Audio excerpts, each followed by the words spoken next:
ایران نے جنگ کے خاتمے کے لیے نئی تجاویز امریکہ کو بھیج دیں۔ ایرانی وزارت خارجہ کے ترجمان اسماعیل بقائی نے بتایا، امریکہ نے ہماری گزشتہ تجاویز مسترد کر دی تھی۔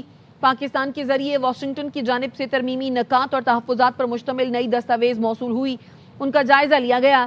ہمارا جوابی موقف بھی باقاعدہ طور پر امریکی فریق تک پہنچا دیا گیا ہے۔ اسماعیل بقائی نے یہ بھی کہا، NPT کے تحت ایران کا افزودگی کا حق تسلیم کیا گیا۔ یورینیم افزودگی کے حق پر بات ہوگی اور نہ ہی کوئی سمجھوتا کریں گے۔ طرفهای آمریکایی به صورت علنی اعلام کردن این طرح امریکہ نے ہماری تجاویز مسترد کر دی تھی، وجود ہمیں پاکستان کے ذریعے ان کی جانب سے ترمیمی نکات اور تحفظات پر مشتمل دستاویز موصول ہوئی۔ پاکستان کے ذریعے امریکی فریق کو اپنا نقطہ نظر بھیجے جانے کے اگلے ہی دن ہمیں امریکہ سے نئی تجاویز ملی جن کا جائزہ لیا گیا۔ ہمارا جوابی موقف بھی باقاعدہ طور پر امریکی فریق تک پہنچا دیا گیا ہے۔ با مجموعی از پیشنهادات امریکہ سے مذاکرات کے سلسلے میں ایران نے پاکستان کے ذریعے نئے 14 نکاتی تجاویز بھجوا دی۔ ایرانی میڈیا نے دعویٰ کیا ہے کہ تہران نے جنگ کے خاتمے اور اعتماد سازی پر مشتمل نئی تجاویز پیش کی ہیں۔ تسنیم نیوز ایجنسی نے بتایا ہے کہ ایران نے نئی تجاویز پاکستان کے ذریعے پہنچائی ہیں۔ ایران کی توجہ جنگ ختم کرنے اور اعتماد بحال کرنے پر مرکوز ہے۔ پاکستانی وزیر داخلہ محسن نقوی کا تہران کا دورہ تیسرے روز میں داخل ہو چکا ہے۔ محسن نقوی نے علاقائی امن اور مذاکرات پر ایرانی قیادت سے ملاقاتیں کی۔ پاکستان، ایران اور امریکہ کے درمیان ثالثی کردار جاری رکھے ہوئے ہے۔ ایرانی تجاویز میں پابندیاں ختم اور کشیدگی کم کرنے کے نکات شامل ہیں۔ آبنائے ہرمز سے متعلق فریم ورک بھی ایرانی تجاویز کا حصہ ہیں۔ عرب میڈیا ایران کی نئی تجاویز کی تفصیل منظر عام پر لے آیا۔ العربیہ نیوز نے سوشل میڈیا پر پوسٹ میں بتایا، نئی لیک شدہ تجاویز میں ایران نے ایٹمی پروگرام مکمل طور پر ختم کرنے کے بجائے طویل مدتی طور پر منجمد کرنے پر اتفاق کیا ہے۔ افزودہ یورینیم امریکہ کے بجائے روس منتقل کرنے کی مشروط پیشکش کی ہے۔ جنگی نقصانات کے معاوضے کے مطالبے کے بجائے اب ایران کی توجہ اقتصادی مراعات حاصل کرنے پر مرکوز ہے۔ امریکی صدر ٹرمپ کی کل قومی سلامتی کے مشیروں سے سچویشن روم میں ملاقات متوقع ہے۔ امریکی نیوز ویب سائٹ ایکسیوس نے اپنی رپورٹ میں بتایا کہ ہم اجلاس میں ایران کے خلاف ممکنہ فوجی کارروائی پر غور کیا جائے گا۔ ہفتے کے روز بھی صدر ٹرمپ نے ورجینیا میں اپنے گولف کلب میں قومی سلامتی کی ٹیم کے ارکان سے ایران کے معاملے پر ملاقات کی۔ نائب صدر JD وینس، وزیر خارجہ مارکو روبیو، نمائندہ خصوصی اسٹیو وٹکوف اور CIA کے ڈائریکٹر جان ریڈکلف بھی اس موقع پر موجود تھے۔ صدر ٹرمپ نے گزشتہ روز اسرائیلی وزیر اعظم نیتن یاہو سے ٹیلی فون پر ایران کے معاملے پر گفتگو کی ہے۔ امریکہ ایران مذاکرات کی بحالی کی کوششیں، وفاقی وزیر داخلہ محسن نقوی تیسرے روز بھی ایران میں موجود۔ ذرائع کا کہنا ہے وفاقی وزیر داخلہ محسن نقوی نے آج بھی تہران میں اعلیٰ شخصیات سے ملاقاتیں کی ہیں۔ ان کی اعلیٰ حکام سے مزید ملاقاتیں بھی متوقع ہیں۔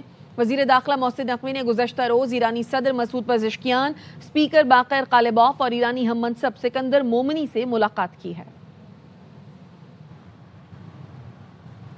امریکی وزیر خارجہ مارکو روبیو کہتے ہیں پروجیکٹ فریڈم آپریشن پاکستان کے کہنے پر روکا گیا۔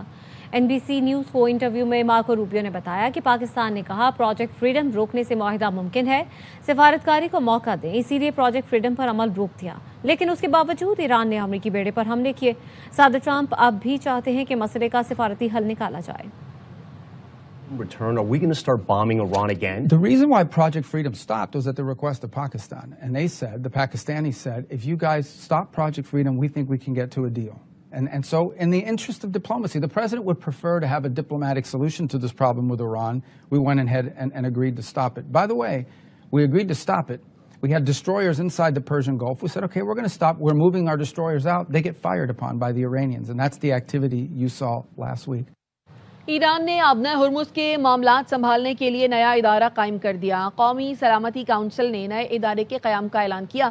پرشین گلف اسٹریٹ اتھارٹی کے نام سے قائم یہ ادارہ آبنائے ہرمز کی صورتحال اور وہاں ہونے والی تمام سرگرمیوں کے بارے میں تازہ ترین معلومات فراہم کرے گا۔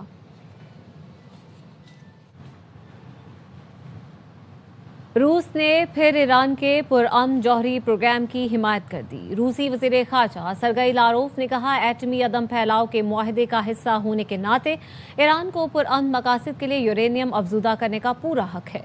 ایران کو وہ تمام حقوق ملنے چاہیے جو NPT معاہدے کے دیگر ملکوں کو حاصل ہیں۔ ایران سے کوئی اضافی مطالبہ نہیں کیا جانا چاہیے۔ امریکہ کے اسلحہ بردار درجنوں طیارے اسرائیل پہنچ گئے۔ اسرائیلی میڈیا کے مطابق گزشتہ 24 گھنٹے میں جرمنی کے امریکی اڈوں سے اسلحہ لے کر طیارے تل ابیب پہنچے۔ اسرائیلی میڈیا کا دعویٰ ہے کہ ایران کے خلاف جنگ دوبارہ شروع کرنے کی تیاریاں جاری ہیں۔ اسرائیل نے بڑی فوجی کارروائی کے لیے تیاریاں تیز کر دی ہیں۔ امریکی اسلحہ اسرائیلی فوجی گوداموں میں منتقل کیا جا رہا ہے۔ ایران کے خلاف ممکنہ کارروائی کے لیے اسرائیلی فوج کو الرٹ کر دیا گیا ہے۔ سعودی وزارت دفاع نے کہا عراق کی فضائی حدود سے داخل ہونے والے 3 ڈرونز کو مار گرایا ہے۔ ترجمان سعودی وزارت دفاع کے مطابق عراقی فضائی حدود سے آنے والے تینوں ڈرونز کو بروقت کارروائی کرتے ہوئے تباہ کیا۔ مملکت اپنی خود مختاری اور سلامتی پر کسی قسم کا سمجھوتہ نہیں کرے گی۔ وزارت دفاع مناسب وقت اور مقام پر جواب دینے کا حق محفوظ رکھتی ہے۔ وزیر اعظم شہباز شریف نے متحدہ عرب امارات کے ایٹمی بجلی گھر پر ڈرون حملے کی مذمت کی ہے۔ کہا پاکستان متحدہ عرب امارات کی قیادت اور عوام کے ساتھ اظہار یکجہتی کرتا ہے۔ وزیر اعظم نے فریقین سے صبر اور تحمل سے کام لینے پر زور دیا اور کہا خطے میں امن و استحکام اور کشیدگی میں کمی کے لیے سفارتکاری واحد راستہ ہے۔